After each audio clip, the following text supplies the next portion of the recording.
दरवेळी जे प्रमुख पाहुणे असतात मुख्यमंत्री ते दिसत नाही. अजून मुख्यमंत्री महोदयांचं कन्फर्मेशन आलेलं नाही आहे. बाकीच्या लोकांची जी कन्फर्मेशन आली ती आपण इथं लिहिलेली आहे. अजून अपेक्षा जर येतील पण कन्फर्मेशन देतील असं प्रयत्न सुरू आहे आणि यापूर्वी ते 1-2 वेळाला आलेले पण आहेत.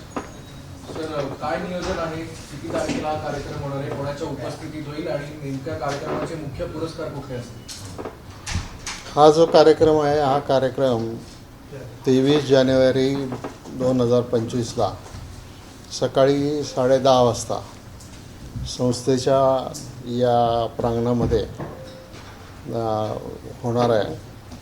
आणि या कार्यक्रमाचे प्रमुख पाहुणे संस्थेचे अध्यक्ष माजी केंद्रीय कृषी मंत्री आदरणीय शरदरावजी पवार साहेब, राज्याचे उपमुख्यमंत्री आणि आमचे विश्वस्त माननीय अजितदादा पवार, राज्याचे सहकार मंत्री माननीय बाबासाहेब पाटील,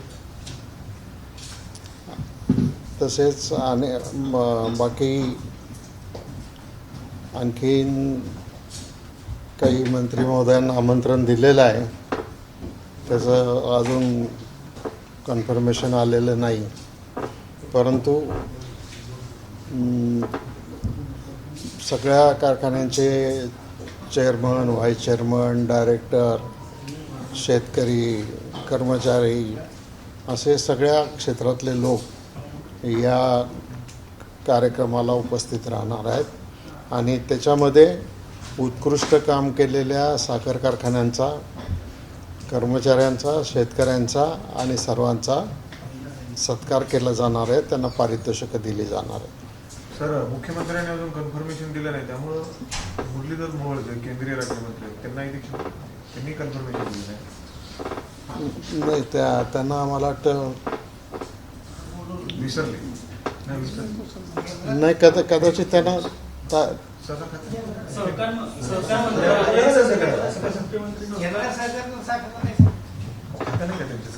केंद्रीय सरकारला आमंत्रित तुम्ही त्यांना आमंत्रित मला वाटतं केलेलं नाही आहे, परंतु त्यांच्याशी बोलून त्यांना विनंती करू आम्ही. सर, राज्यात पालकमंत्री पदावर वाद सुरू होता. अनेक वेळा कधी होणार असं होतं. यादी जाहीर झाली आहे, मात्र अजूनही 2 जिल्ह्यांचा तिढा जो आहे तो कायम राहिला. नेमकं कशामुळे होत असावं असं तुम्हाला? म्हणजे उपमुख्यमंत्री नाराज होतात आणि गावाला निघून जातात अशी चर्चा आहे. बोलत नाही शिंदे साहेब. आता याच्यावर मी काय बोलावं? पण 2 जिल्हे जे आहेत त्याची स्थगिती होती, काल आपण बघितली. काय असं घडत असावं असं तुम्हाला वाटतं युती सरकार? आता स्थगिती डावसवरून दिलेली आहे. त्यामुळे मुख्यमंत्र्यांच्या मनामध्ये नक्की काय आहे आणि कशामुळे त्यांनी स्थगिती दिली.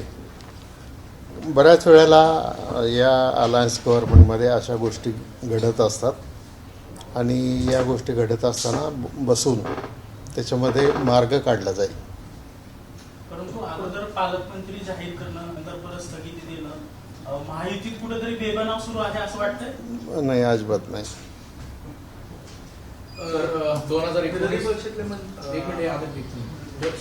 2019चा प्रश्न आहे. खरं तर वारंवार तोच प्रश्न पहाटेच्या शपथविधी असा म्हणून पुढे येतो.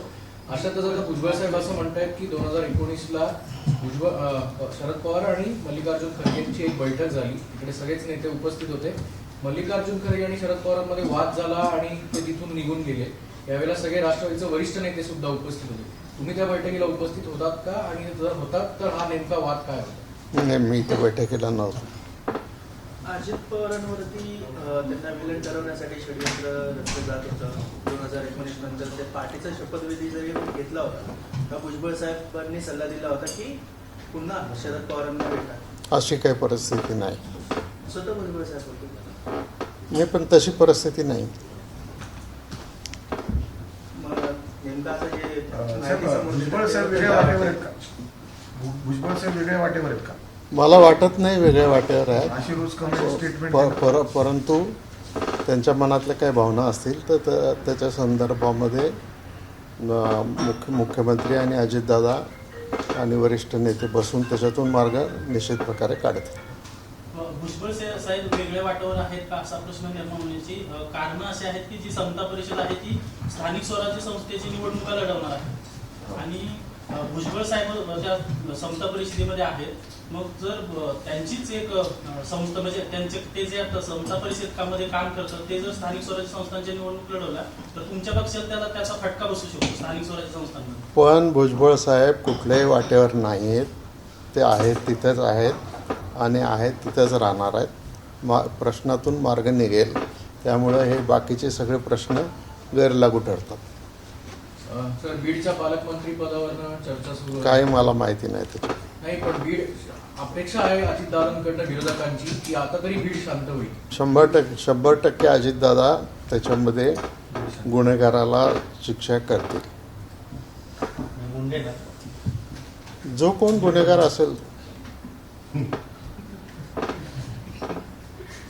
सर, पण अनेक वेळा विरोधक जे आहेत ते धनंजय मुंडेंच्या नैतिकतेवर प्रश्न उचलतात आणि नैतिकताचा आधार घेत पुढे म्हणतात की धनंजय मुंडेंनी किमान म्हणजे शरद पवार असतील किंवा इतर नेते असतील त्यांच्यावर जेव्हा आरोप झाले त्यांनी तेव्हा राजीनामा दिला होता. मग धनंजय मुंडे नैतिकतेचा आधार घेत राजीनामा का देत नाही? असं आहे, आधी त्यांना कुठल्याही कोर्टाने किंवा कुठल्याही एजन्सीने गुन्हेगार ठरवलेलं नाही. त्यांच्यावरचा कुठलाही आरोप त्या ठिकाणी सिद्ध झालेला नाही. त्यामुळं कुठल्याही कारणामुळं राजीनामा द्यायचं काही कारण आहे असं वाटत नाही.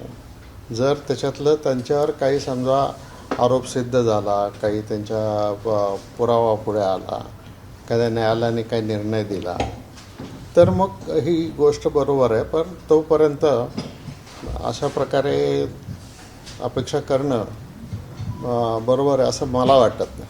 अजित पवारांच्या वेगवेगळ्या मिळा का म्हणजे अजित निकटवर्ती आहेत, जवळचे दोघांचे संबंध आहेत आणि ही सगळी चौकशी चालू आहे ती निष्पक्षपातीपणाने व्हावी म्हणून धनंजय मुंडेंना राजीनामा द्यावा अशी मागणी केली जाते. आता अशी मागणी आहे परंतु त्याचं उत्तर मुख्यमंत्री देऊ शकतात. साहेब, म्हणजे धनंजय मुंडेंना एक नाही आणि इतर मंत्र्यांना म्हणजे त्यात अजितदादा आहेत त्यांना वेगळा नाही. अजितदादांवर जेव्हा सिंचन घोटाळ्याचे आरोप झाले, अजितदादांची कुठली चौकशी किंवा त्यांना सिद्ध झालेलं नव्हतं की आरोप, तेव्हा सुद्धा त्यांनी राजीनामा दिला. मग अजितदादांनी ते चुकीचं केलं का? अजितदादांनी राजीनामा का दिला? त्यांनी स्वतः दिला. हा, मग ह्यांनी सुद्धा आता जर आरोप होत आहेत, सगळं होत आहे, पण याचा परिणाम होत नाही असं मला वाटतं. याचं उत्तर मी कसं देऊ? याचं उत्तर धनंजय मुंडेंनीच द्यायला पाहिजे.